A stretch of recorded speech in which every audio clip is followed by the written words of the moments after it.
Hey there. Thank you so much for joining me today. We are uncovering your family core values during this session, and you might be surprised what you find. What are we actually going to cover today? We're going to talk about what core values are, why they matter, how we actually uncover them. You like my little archaeologist there?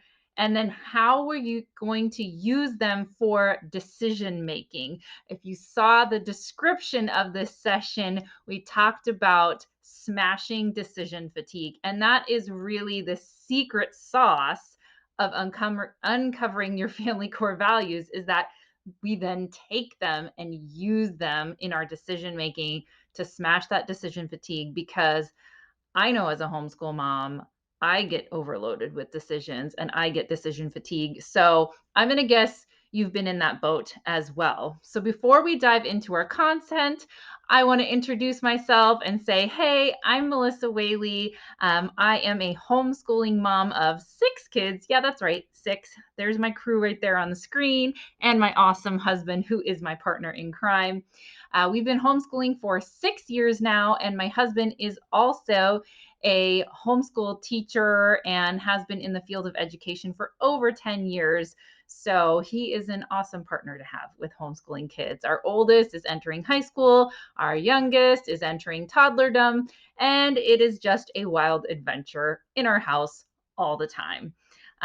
So we would love to connect with you. You can find me on the Trailblazing Homeschool podcast, or you can always follow me on Instagram at ohheymelissawhaley or at ohheymelissawhaley. Or our podcast account is Trailblazing Homeschool. All right, so let's talk about what are core values. If you've never heard this term, or you kind of heard it thrown out there before, but you're not sure what it means, this is really what it's about. Our core values are the foundation that we build our lives on. So they are the what and the why of the how we live our lives on the day to day. That's a lot of words. It's okay. We're going to break this down more. And they are the most important things to us, and they guide our decision making on a daily basis. So a lot of times we think of values in really big, vague terms of like, oh, I hold to biblical values. Well, that's awesome. I hope we all hold to biblical values as we pursue our relationship with Christ. But you can actually hone those down a little bit more defined. And so when we're thinking about our core values, we're thinking about those things, the most important things to us.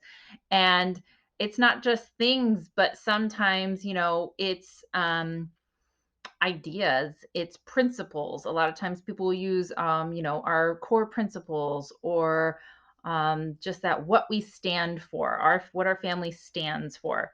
So hopefully that helps you get an idea of what core values are as a concept. And then why do they matter? Well, they matter because if we have clearly defined core values, we're going to save our future selves a lot of decision fatigue and frustration. And they matter because we actually know what's important to us, and we know why it's important to us. So if you've ever been stuck in decision fatigue, and this could be over something simple like, do I sign my kids up for this co-op or that sports team? Or do I sign my kids up for basketball or soccer because they are going on at the same time? Or do I send my kids to enrichment classes, or do we focus on our curriculum at home? Do I buy the big expensive box curriculum, or do I piece things together myself with books from the library? All of these are decisions that we as homeschool moms have to make regularly throughout our homeschool years. And if we don't have a clear, defined set of core values, it's going to make those decisions that much harder, because we're not looking at our set of core values and saying, oh, okay, this makes sense because of this. And we're going to go into that in a little bit further down the road of this presentation. But this is why it matters. And now we need to get to where we get it goes wrong. Because we may think that we know what our core values are, but we probably haven't taken the time to write them down or define them clearly. I know I hadn't for a very long time for just our family as a whole, but especially on our homeschool journey, we did not have any of this figured out or defined for a very long time. And that led to a lot of decision fatigue, a lot of overbuying of curriculum, a lot of overtaxing ourselves, and a lot of confusion as to wondering, what am I doing? Why am I doing the things that I'm doing? Why did I sign my kid up for this? Or why am I using this curriculum? I didn't know because I didn't have clear defined values. And sometimes when we get into homeschooling, we just start copying what people around us are doing instead of deciding what's the most important thing to us. So you may have some amazing homeschool friend family across the street like I do. I have a Kelly. Kelly is an angel, and she has been a huge homeschool mentor to me.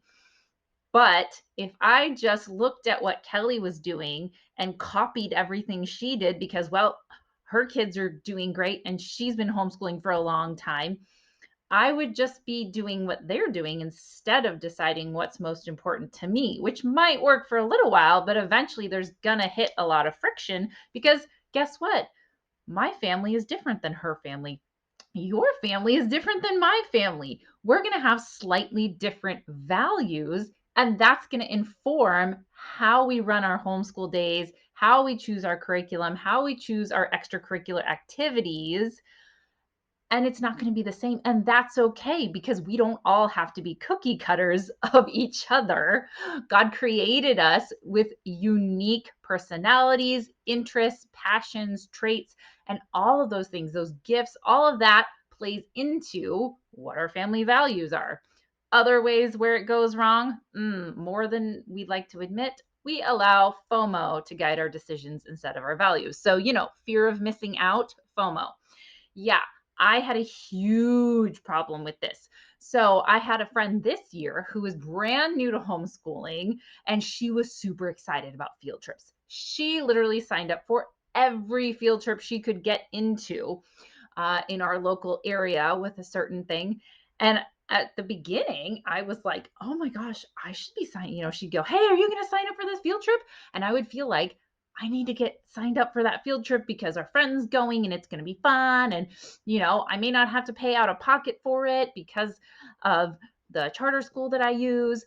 So there's a lot of FOMO involved. And if we allow that fear of missing out to be the key guide in our decision making, well, guess what? We're going to end up burnt out, probably angry, tired, frustrated, all those things. Not the kind of mom we really want to be to our kids. Okay. So let's set the FOMO aside.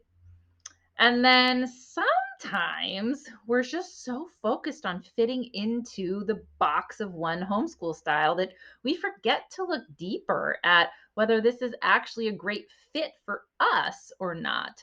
So maybe you're newer to homeschool, you've taken a homeschool styles quiz. I've definitely done plenty of those. You went to a homeschool conference, you met this amazing curriculum vendor, or one of your good friends homeschools and they use the Good and the Beautiful or Beautiful Feet books or something like that, and you see how they homeschool and you go, that's it, that's what we want.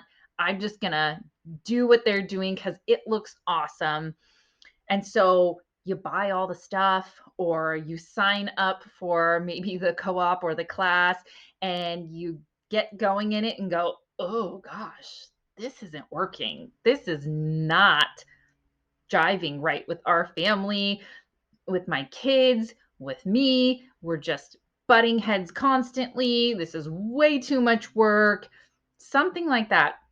So if we're so focused on, I'm going to be a Charlotte Mason homeschooler, or I'm going to be an unschooler, or, any of those homeschool styles, boxes that we want to put ourselves into, right?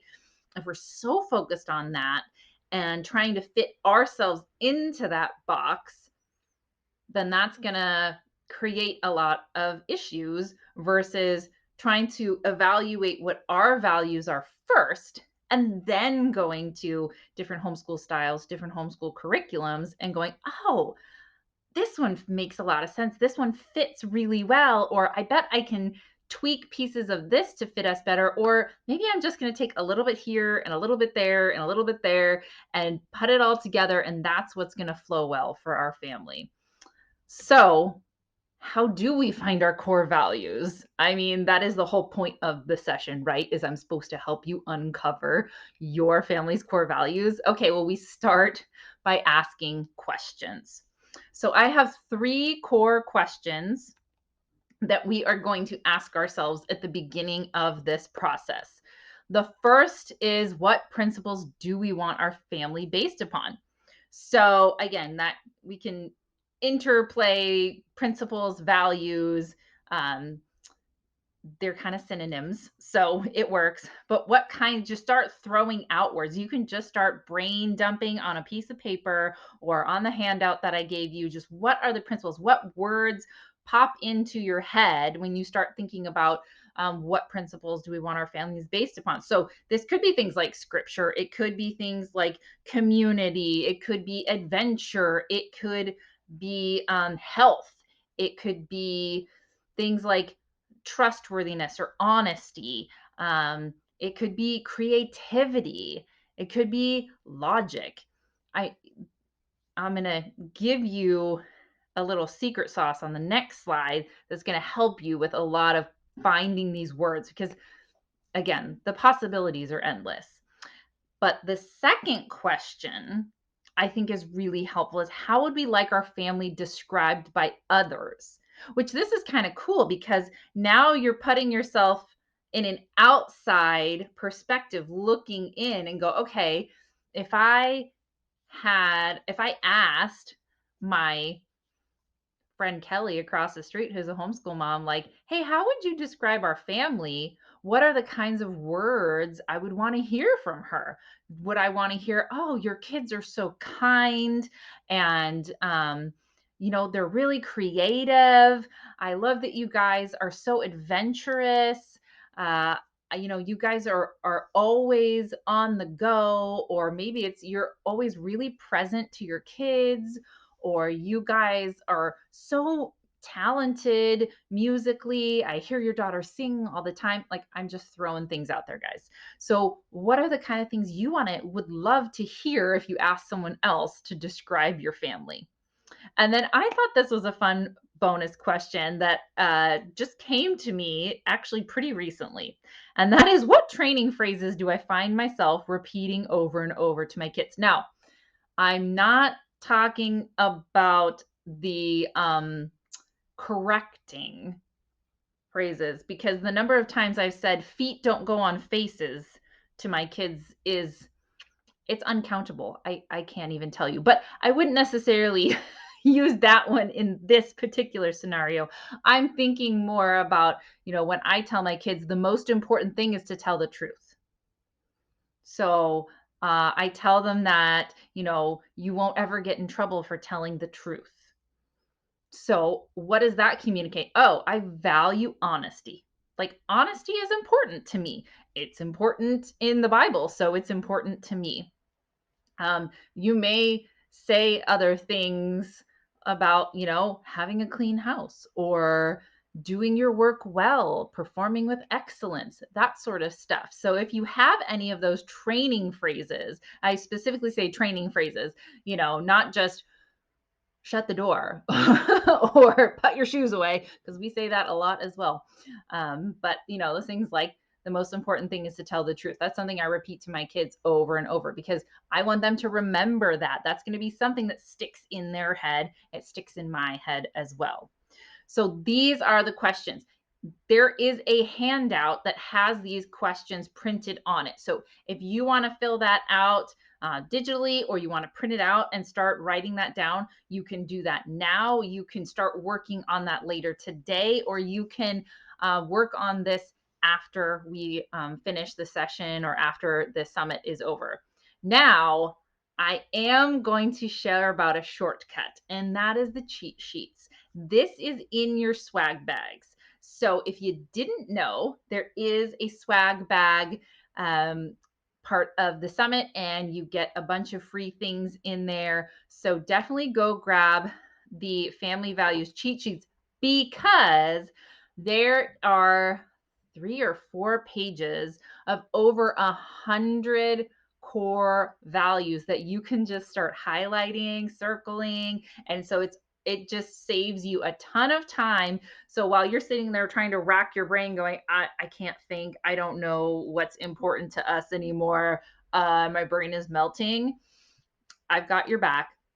Just whip out the cheat sheets and you can start seeing all the different words. And it's just a huge word bank to help you actually find the values that fit your family. And this is going to be a process. You may start with like 20 words, and then you're going to hone it down and hone it down. I usually like to keep my core values anywhere from around 5 to 10.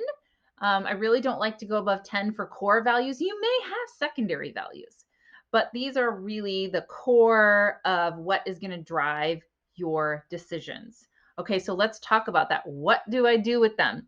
So, number one is you're going to write them down and keep them somewhere you can see them. In the cheat sheets, we have little columns, because I say these are the columns. These are what hold up your house, your family house.